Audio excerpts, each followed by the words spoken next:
Welcome to a tutorial on analog electronics, and today what we're going to do is we're going to learn about rectifier filters. Okay, so as if you'll have followed our previous tutorial on rectifiers, then you will probably know that rectifiers were designed in order to, with the idea of converting an AC voltage or current into a DC voltage or current.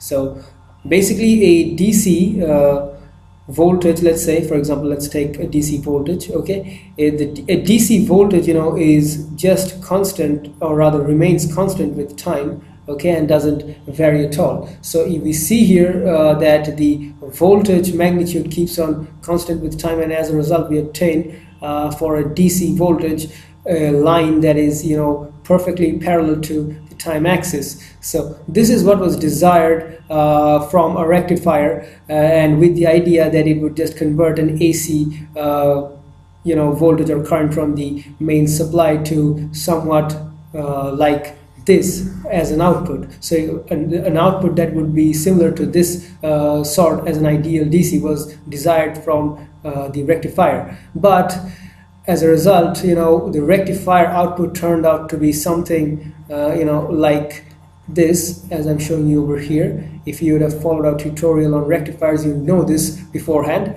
So for those who don't know, I'm just going through the concepts once again. So the rectifier output looked like this, if we just assume it to be a full wave rectifier. Okay, so here that we see there are certain we look at this output, and then we would just get that the output doesn't remain constant with time, and instead it just keeps on varying and fluctuating with time as much depending upon the frequency of the AC input that the rectifier gets. So basically this was totally different from what was desired, which was this one. Okay, so here we see that there are certain time varying components out here that keeps on varying with time as much as possible. Okay, this was so this sort of output is known as a pulsating DC output. Okay, pulsating DC output. Okay, so this pulsating output just consists of, as I've said just before, that it consists of certain time varying components and certain huge fluctuations that can cause certain malfunctions in components if this sort of rectifier was used directly to supply the power, or rather in order to power certain devices. So this is definitely not usable, or rather totally unfit for use in the industry, or rather according to industry standards. So therefore we need something that would just keep away these fluctuations from the rectifier output. And now this is where the filters come in. Okay, so now these fluctuations that are present in the output of a rectifier is termed as ripples. Okay, and the mathematical measurement that measures the amount of ripples is known as ripple factor. Okay, it just measures the amount of ripple present in the output of a rectifier. Okay, so in order to eliminate the ripples, we use the filters at the output of a rectifier. So if I just go for a block diagram, then it would look somewhat like this. If this is our entire rectifier section, let's say this is the AC mains input, okay, and let's say this is our section that consists of the transformer plus the rectifier. Okay, then at the output of the rectifier section we would connect our filter. Okay, here it is, our filter, so that the output, when it is obtained across the load resistance, is filtered, or rather just eliminated from the ripples, and the output is achieved as close as possible to a perfect DC waveform. Okay, so without further much waste of time, let's move on to the types of filters that can be used in the electronics circuits. Okay, so the types of filters, in this type of filters we can discuss about 5 types of filters that could be available. So first one comes the capacitor filter. Okay, next we have the inductor filter. All right, and again we have a choke input filter, okay, consisting of the capacitor and inductor, okay, which is a combination type filter. Next we have our pi filter, and lastly we have the T type filter. Okay, so if we just move on to the discussion on the filters, then let's come on to the capacitor filter first. Well, the capacitor filter is a type of filter in which, if we just assume that it's being used with a full wave rectifier, so this is our full wave rectifier right here. So if this is our full wave rectifier, okay, and here's our load resistance, all right, then our capacitor filter is connected parallel to the load resistance, okay, in between the rectifier and the load resistance over here, and our output voltage is obtained across the load resistance, as we already know beforehand. So in this case, the capacitor filter that we see here in red, what it does is it just smooths out the ripples from the output of a rectifier, so that we could obtain something, or rather an output that would be, although not a perfect DC, but it would be something close to a perfect DC. Okay, so if we just look at the graphs, for instance, okay, if this is the output from a rectifier, okay, so this is the voltage with respect to time, and here is our output from the filter, okay, it's obtained from the capacitor filter. Then here the output looks somewhat like this. If these are the sections for the half cycles, then the capacitor, what it would do is just whenever any half cycle of the input comes from the rectifiers to the input of the capacitor filter, whenever the ripple components reach their peak value of Vm, let's say, then the capacitor just quickly charges on to their peak value and then just continues to discharge through the load resistance whenever these ripples just decrease in their magnitude. Okay, and then by that time, when the capacitor tries to just discharge through the load resistance, another ripple arrives and just it charges, or rather another half cycle arrives and charges the capacitor again to its peak voltage, and it continues discharging whenever its magnitude decreases again. So this process just keeps on repeating itself again and again till the moment the circuit is switched on, and we would obtain a waveform across the capacitor filter that would look somewhat like this. If we just compare these two waveforms, we would find that the output of a capacitor contains, or rather consists of, a lot less amount of fluctuations than in the case of, or rather in the case of the output from a rectifier. Okay, so here we see that the capacitor filter helps greatly in reducing the amount of ripples from or rather present in the output of rectifier. Okay, so the expression of the ripple factor as that obtained in case of the capacitor filter is given by 1/4√3 FCRL. So here let me just mention one more fact, that a capacitor just works on the principle of capacitive impedance and bypassing of the the ripple components to ground. Okay, so if this is the ground terminal, then we know that the capacitor has a capacitive impedance XC equals to 1/j⍵c, where C represents the capacitance of the capacitor. Okay, and omega is given by 2πf, where f is the AC line frequency. Okay, so therefore whenever the AC or ripple components present in the output of a rectifier arrive across the capacitor, then the capacitive impedance, or rather the capacitive reactance, being a lot less than the resistance of, the magnitude of the resistance RL, the capacitor just helps in bypassing the, or rather capacitor offers a low reactance path to the AC components present in the output of the rectifier, and just helps them to get bypassed into the ground terminal as much as possible. Okay, so here is the expression of the ripple factor, or rather the amount of ripple that is present at the output of a capacitor. So the capacitor alone is not able to bypass all the types of AC components into ground, so little bit of a ripple component that remains in the output of the capacitor. So in this case, we see that it is dependent upon the load, and therefore this capacitor, I mean the load resistance, so therefore the capacitor filter is suited for applications where the load resistance is very high in magnitude. Okay, so next we just move on to our next type of filter, that's the inductor filter over here.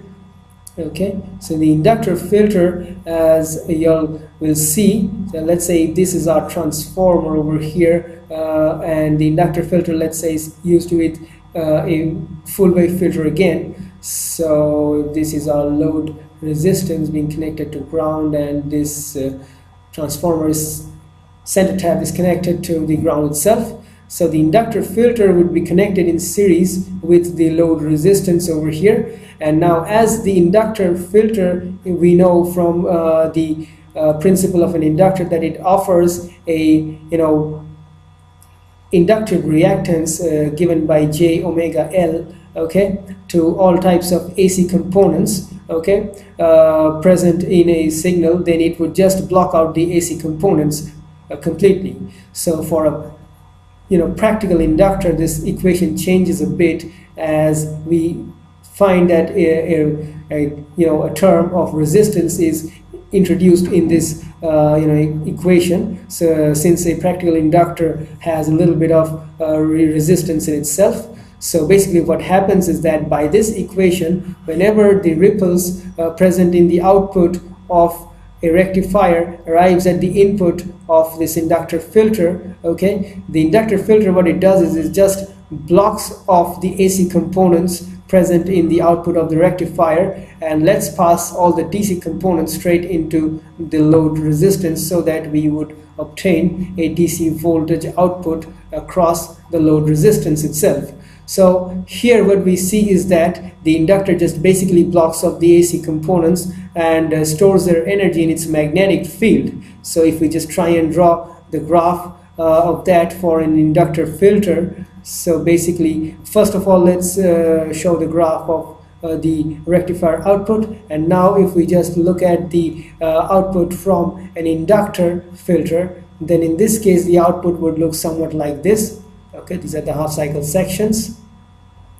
The output looks somewhat like this. So we see that in when the half cycles of the rectifier output reaches its maximum value, there is a slight dip in the inductor output, I mean the output from the inductor filter. As in this case, or rather during this point, when the half cycles of the rectifier output just charges, or rather just goes to their maximum value, the inductor stores their energy in its magnetic field during this case, and therefore there's a drop in the output voltage obtained from an inductor. Okay, so or rather the output current just drops from the inductor and causes a drop in the output voltage across the load resistance. So therefore we find a dip over here right at this point, and at the next instant, when this half cycle just decreases in magnitude, the inductor just discharges its magnetic field, okay, and its magnetic field collapses during this period and releases an amount of energy. So there's a surge of current through the load resistance RL,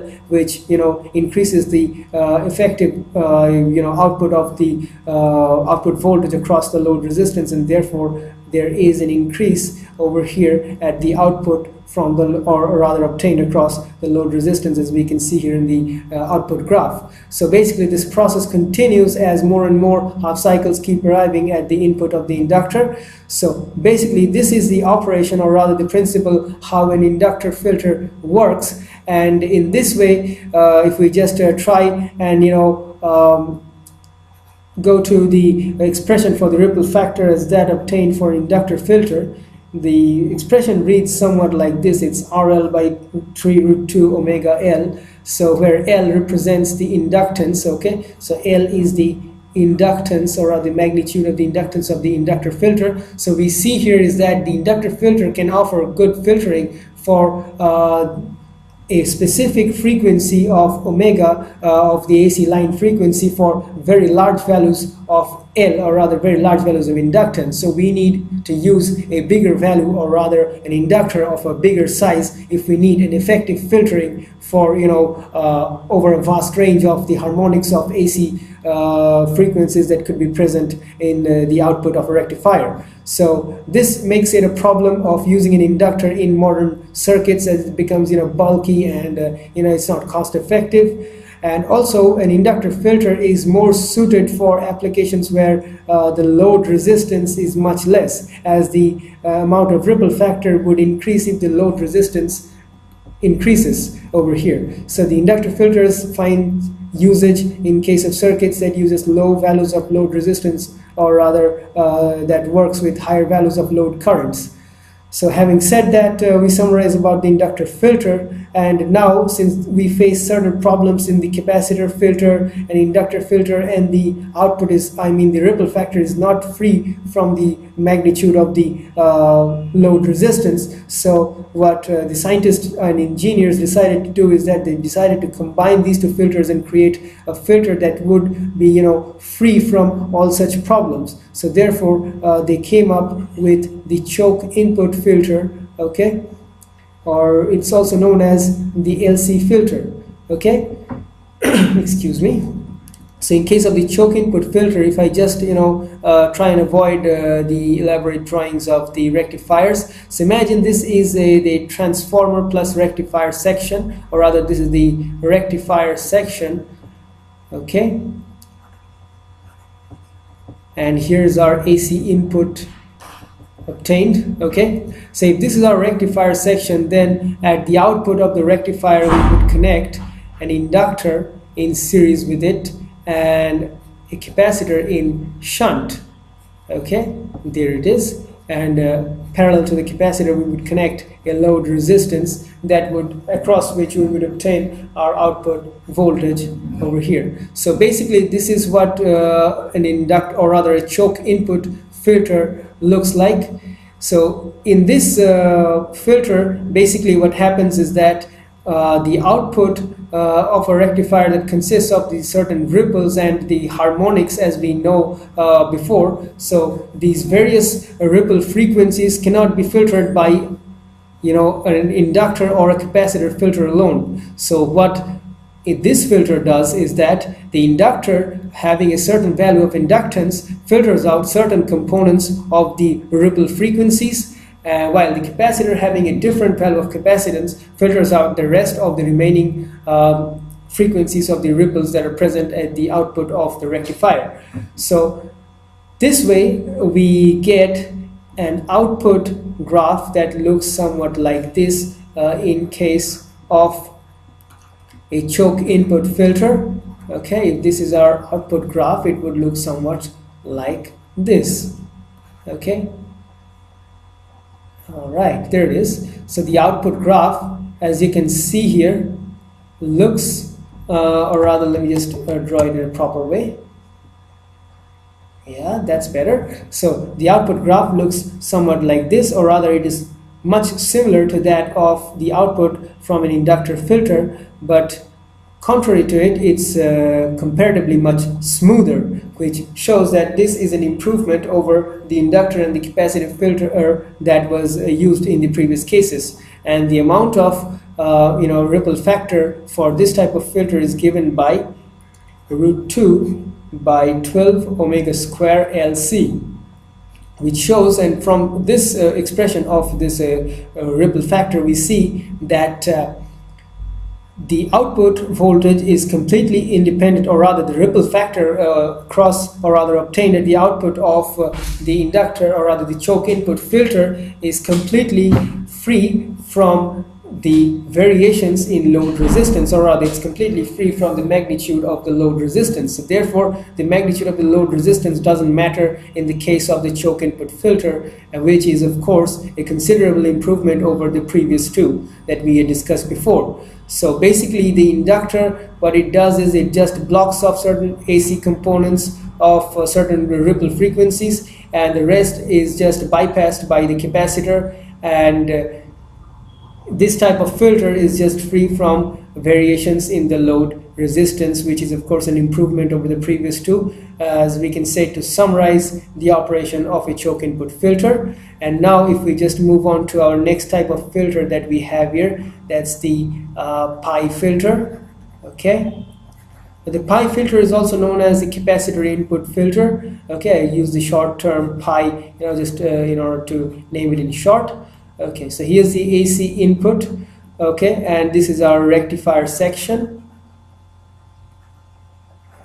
Right, this is a rectifier section, and to the output of the rectifier section we connect, if we just connect a capacitor in shunt and then a section of the choke input filter, then what we obtain is the pi filter that we see over here. And parallel to the capacitor C2 we would connect our load resistance RL, across which we would obtain our output voltage. Okay, so here as we can see, the pi filter was aimed to be an improvement over the choke input filter, but unfortunately it didn't turn out to be so. But the principle used in case of the pi filter was the same sort of principle that was employed in case of constructing the choke input filter. So here we can see that the output of a rectifier, as we know, consists of certain ripple components